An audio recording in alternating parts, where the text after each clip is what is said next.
হচ্ছে ভার্বের একটা রূপ বা ফর্ম, যেটা বলে দেয় যে কোনো একটা ঘটনা কোন সময়ে ঘটে, সেটাকেই এক কথায় ও যেটা বলছে, আমরা বাংলায় পড়েছিলাম গ্রামার বইয়ে, সেটা হচ্ছে ক্রিয়ার কাল। ক্রিয়া মানে ভার্ব আর কাল মানে টাইম, সময়, কাজ করার সময়, সেটাকেই বলে টেন্স। ঠিক আছে?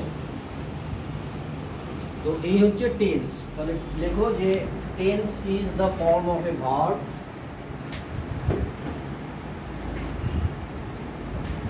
Tense is the form of a verb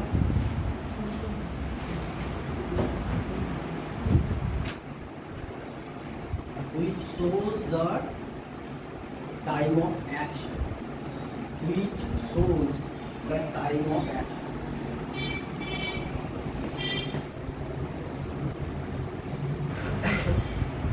এবার এই কথাটা, টেন্স কথাটা অরিজিন কোথায়, কোথা থেকে এসছে শব্দটা?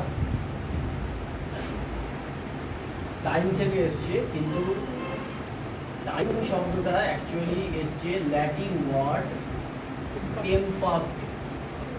টেম্পাস এটা হচ্ছে একটা ল্যাটিন ওয়ার্ড। এই ল্যাটিন শব্দ টেম্পাস,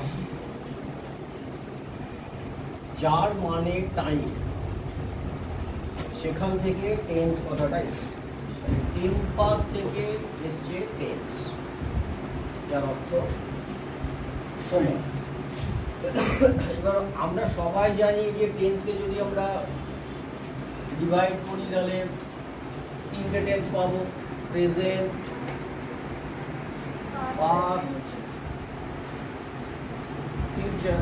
তাহলে এই যে তিনটে টেন্স আমরা পেলাম, এই তিনটে টেন্স কার? টেন্স কার? ভার্ব। তাহলে টেন্স হয় ভার্ব।